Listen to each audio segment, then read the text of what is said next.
శ్రీ గురుభ్యో నమ. ఓం శ్రీ లక్ష్మీ నారాయణాయ నమ. ఓం శ్రీ మాత్రే నమ.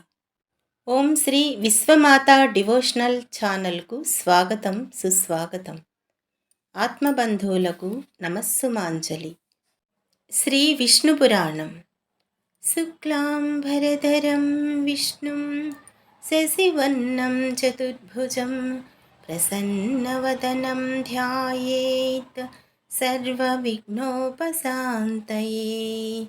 శ్రీవాణీ గిరిజారూపాం శ్రీవాక్సౌభాగ్యదాయినీం శ్రితకల్పలతాం వందే మాతరం భువనేశ్వరం.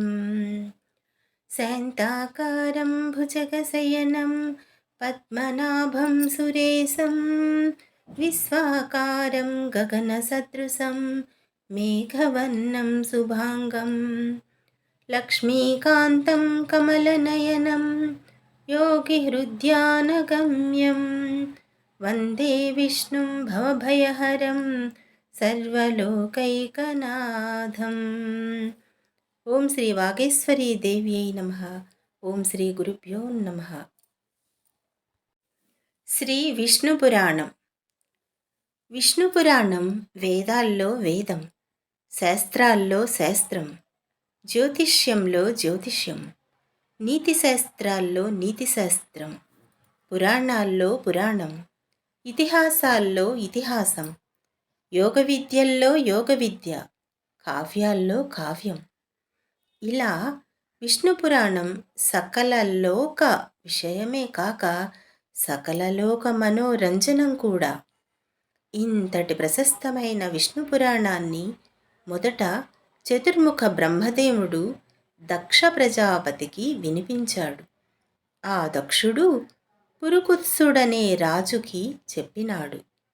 ఆ రాజు సారస్వతుడు అనే అతనికి చెప్పగా ఆయన వల్ల నేను విన్నాను అంటూ పరాశర మహర్షి విష్ణు పురాణగాథను హృదయంగమంగా శిష్యుడైన మైత్రేయునికి వినిపించెను.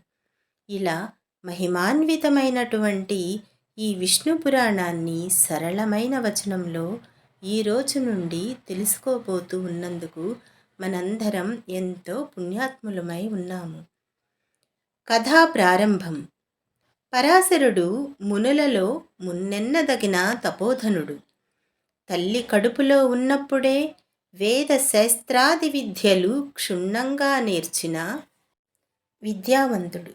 చిన్నతనంలోనే తపశ్శక్తితో రాక్షస సంహారం చేసినవాడు. బ్రహ్మ మానసపుత్రుడైన పుల్తస్య బ్రహ్మ వల్ల దివ్య జ్ఞానశక్తిని పొందినవాడు. పద్మాక్షుని పాద పద్మభక్తికి జీవితం అంకితం చేసినవాడు. దివ్య తేజో విరాజమానుడు. ఆ మహానుభావుడు గురువుగా మైత్రేయుడు వేదశాస్త్రాలు అభ్యసించి శుశ్రూష చేస్తూ ఒకనాడు ప్రభాతకాల కృత్యాలు నిర్వర్తించి సుఖాసీనుడై ఉన్న గురువునకు నమస్కరించి ఇలా అన్నాడు. గురుదేవా, నీ అనుగ్రహం వల్ల వేదాలు శాస్త్రాలు క్షుణ్ణంగా తెలుసుకున్నాను.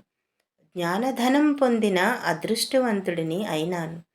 ఇంకా ఒకటి అడగాలని ఉన్నది. దానికి సమాధానం సర్వజ్ఞుడువైన నీవే చెప్పగలవు. చెప్పవలసిందని మనవి కూడా. అదేమిటంటే, అన్ని లోకాలలో ఆధారమైన విలసిల్లే దేవుడు ఎవరు?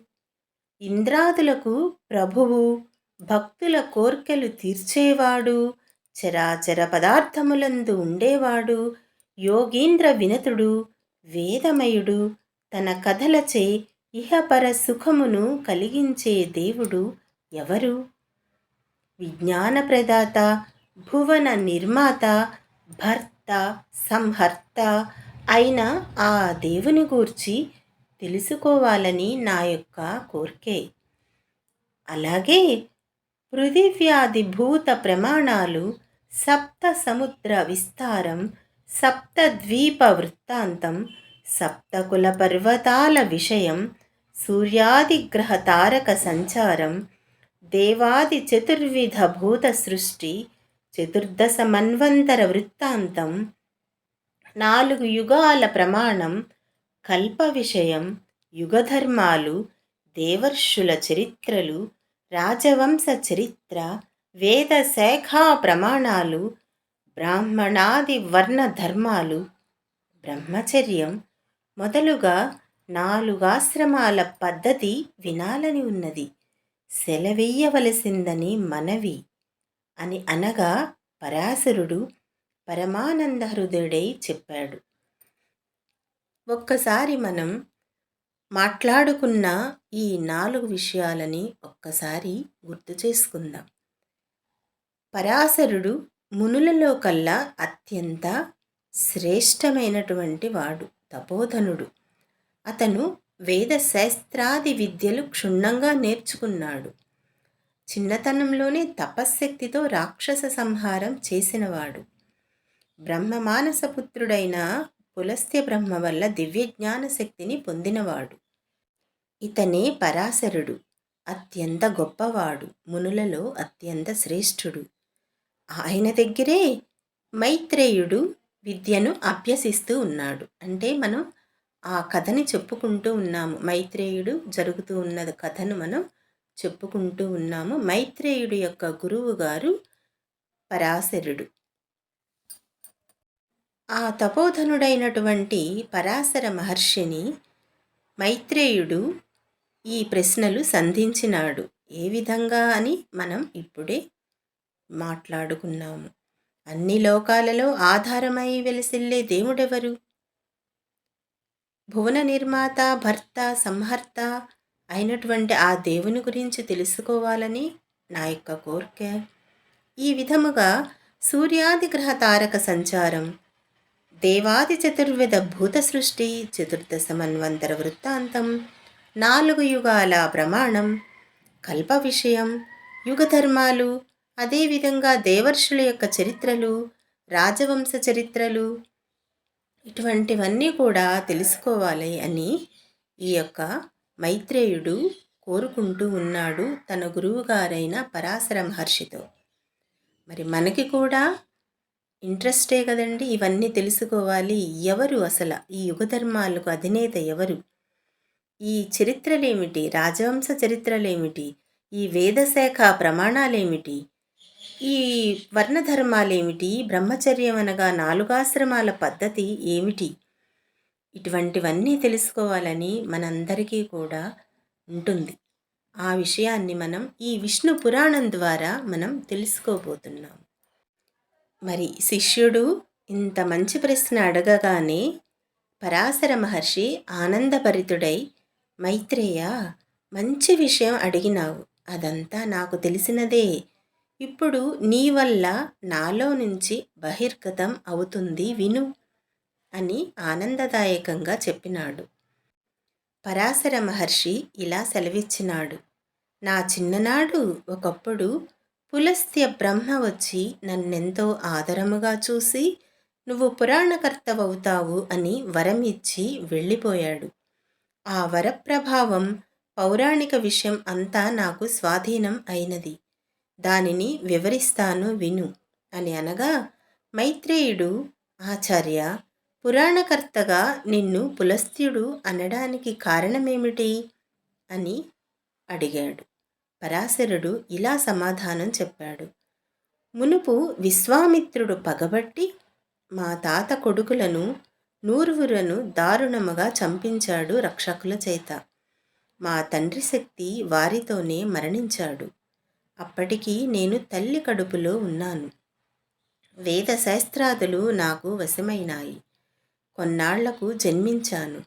పెద్దవాడైన తపశ్చర్యలో ఉండగా మా అమ్మ దృశ్యంతి నా వద్దకు వచ్చి చెప్పినది, నీ తండ్రిని నిష్కారణముగా రాక్షసులు వచ్చి దారుణముగా చంపారు. నిగ్రహించటం, అనుగ్రహించటం అనే శక్తులు కలవాడవై శత్రు సంహారం చేయకపోవటం ఏమనాలి అని నన్ను నిందాస్తుతిగా అన్నది. వెంటనే నేను అథర్వ మంత్రాలతో రాక్షస సంహార యజ్ఞం ఆరంభించాను. నా మంత్రాల ధ్వనికి లోకం అల్లలాడింది. సురలు ఆనందముగా జయధ్వనులు చేశారు. ఆ రాక్షస సంహార యజ్ఞములో లెక్కకు మిక్కిలిగా రక్కసులు మరణించారు. చావక మిగిలిన వారు మా తాత వశిష్ఠుని వద్దకు వెళ్ళి రాక్షస సంహార విషయం చెప్పి ప్రార్థించగా ఆయన వారికి అభయం ఇచ్చి నా దగ్గరకు వచ్చి ఆదరముగా ఇలా అన్నారు: నాయనా పరాశర, శాంతించు. ఏదో ఎప్పుడో జరిగినది, దానికిప్పుడు నువ్వు ఘోరంగా ఈ జీవహింసా కార్యం ఆపి కోపం విడువు నాయనా. జీవహింస చేసేవారికి సద్గతి రాదు. ఆ విషయం నీకు తెలియనిది కాదు. ఇంకొక మాట, ఈ పని ఆనాడు నేను చెయ్యలేనా? కన్న తండ్రిని చూస్తూ ఊరుకున్నాను. కారణం, జీవహింస మునులకు కృత్యం కాదు. కాబట్టి శాంతించు. కోపం పాపానికి ధూపం, ఘోర నరకకూపం. ముక్తిని, స్వర్గమును సంపాదించిన తపశ్శక్తిని, పుణ్యమును, యశస్సును, ధర్మమును పోగొట్టుతుంది. ఇక వారి వారి కర్మఫలం కష్టసుఖాలను కలిగిస్తుంది. దానికై చింత, సంతోషం పొందకూడదు. చూడు, ఏ తప్పు చెయ్యని రాక్షసులు వచ్చి అభయం కోరుతూ ఏడుస్తూ ఉన్నారు, వారిని రక్షించు అని చెప్పినాడు. తాత బోధ విని శాంతించి రాక్షస మారణ హోమం ముగించాను. తాత బోధ విని నేను శాంతించి రాక్షస మారణ హోమం ముగించాను. అంతలో పులస్త్య బ్రహ్మ వచ్చి మా తాతచే సత్కారం పొంది కూర్చుండి నన్ను చూశాడు.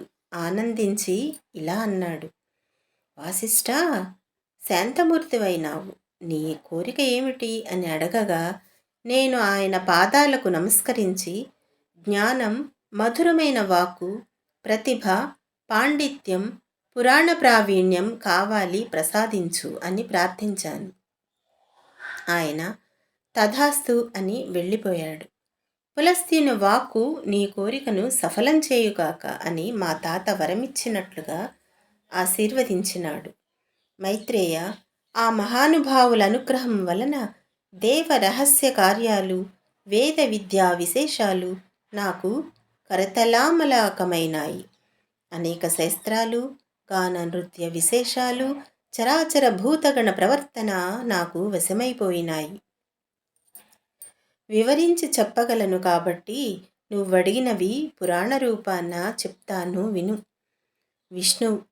విష్ణువు భక్తవత్సలుడు అంటూ ఆయన మొదలుపెట్టాడు. మరి ఒక్కసారి మనం ఎవరు ఎవరిని అడిగారు, ఇవన్నీ ఎవరు ఎవరికి చెప్పారు అని మనం ఒక్కసారి గుర్తు చేసుకున్నట్లయితే, ఈ మైత్రేయుడు అనే అతను గురువుగారైన పరాశరుడిని అసలు ఈ భగవంతుడు ఎవరు, ఈ సర్వ చరాచర సృష్టిని సృష్టించింది ఎవరు, ఈ అంతటికీ కారణభూతుడెవరు అని సర్వ విధములైనటువంటి ప్రశ్నలు అడగగా మనం విన్నాం కదా. అదే ఆ పరాశరుడు కథను మొదలుపెట్టపోవచ్చు ఉండగా, అనగా పరాశరుడు ఏ విధంగా చెప్తూ ఉన్నాడు మైత్రేయునికి అంటే, ఒక పురాణ కథగా ఆయన చెప్తూ ఉన్నాడు మైత్రేయునికి. ఆయన పురాణం మొదలు పెడుతూ, చిన్నప్పుడు పులస్త్య బ్రహ్మ అనే ఆ మహర్షి వచ్చి పురాణకర్తవవుతావు అని వరమిచ్చి వెళ్ళిపోయాడు అని చెప్పగా, ఈ మైత్రేయుడు గురువుగారు పురాణకర్త అని ఆ పులస్త్య బ్రహ్మగారు నిన్ను అనడంలో అర్థమేమిటి? మీరు ఏ విధంగా పురాణకర్త అయినారు? ఆ మాటకు అర్థమేమిటి అని మైత్రేయుడు అడగగా, పరాశర మహర్షి ఇలా సెలవిచ్చెను: దీనికి ఒక పెద్ద కథ ఉంది, చెప్తాను విను. పూర్వకాలంలో విశ్వామిత్రుడు పగబట్టి మా తాత కొడుకులను 100 మందిని దారుణముగా చంపించాడు రక్షకుల చేత. అప్పుడు మా తండ్రి వారితోనే మరణించారు. నేను ఆ సమయంలో నా తల్లి గర్భంలో ఉన్నాను. వేదశాస్త్రాలు నాకు వశమైనాయి. అప్పుడే కొన్నాళ్లకు జన్మించాను. పెద్దవాడినై తపశ్శక్తిలో నేను ఉంటూ ఉన్నాను. నిరంతరం తపస్సు చేస్తూ ఆ భగవంతుణ్ణి ప్రార్థిస్తూ ఉండగా మా అమ్మగారు ఒకసారి నా వద్దకు వచ్చి ఇలా అన్నారు: నీ తండ్రిని నిష్కారణంగా రాక్షసులు వచ్చి దారుణంగా చంపారు. అలా చంపినా నీకేమీ అనిపించటం లేదా? సంహారం ఎందుకు చేయడం లేదు నువ్వు? నీ తండ్రిని వారు అనవసరంగా చంపారు కదా, నీకు బాధ ఏమీ లేదా? ఇలా తపస్సు చేస్తూనే ఉంటావా అని మా అమ్మ నిందాస్తుతిగా అన్నది. వెంటనే నాకు బాధ అనిపించి అథర్వ మంత్రాలతో రాక్షస సంహార యజ్ఞం ప్రారంభించాను. నా తపశ్శక్తికి, నా మంత్రాల ధ్వనికి లోకం అంతా అల్లాడిపోయినది. సురులు ఆనందముగా జయధ్వనులు చేశారు. ఆ రాక్షస సంహార యజ్ఞంలో లెక్కకు మిక్కిలిగా రాక్షసులు మరణించారు. చాలామంది చనిపోయినారు. చనిపోగా మిగిలిన వారు మా తాత వశిష్ఠుని వద్దకు వచ్చి రాక్షస సంహారం గురించి చెప్పి ఆయన పాదాల వద్ద విలపించారు. అప్పుడు మా తాతగారు వారికి అభయం ఇచ్చి నా దగ్గరకు వచ్చి, నాయనా, నీ చిన్నతనంలో ఎప్పుడో పూర్వకాలంలో ఏదో జరిగింది, నువ్వు అవన్నీ మర్చిపోవాలి. జీవహింస మునులు చేయరాదు. మనం భగవంతుణ్ణి ప్రార్థించి లోక సంరక్షణకై ప్రార్థించాలి. నీ కోపం ఆపేసే, ఇది మనకు తగదు. జీవహింస చేసేవారికి సద్గతి రాదు నాయనా. ఈ విషయం నీకు తెలియనిది కాదు. ఇంకొక మాట నువ్వొక్కసారి చక్కగా గుర్తుపెట్టుకో అని వాళ్ళ తాతగారు ఈ విధంగా చెప్పినారు. ఎవరికి చెప్తూ ఉన్నారు? మైత్రేయుని యొక్క గురువు గారికి, పరాశర మహర్షికి వాళ్ళ తాతగారు చెప్తూ ఉన్నారు. ఏమని అనగా, నేను ఈ జీవహింస నేను చేయలేనా? ఈ మంత్రాల తంత్రాలతో నేను చేయలేనా? నా కన్న తండ్రిని చూస్తూ నేను అలాగే ఊరుకున్నాను. ఎందువల్ల?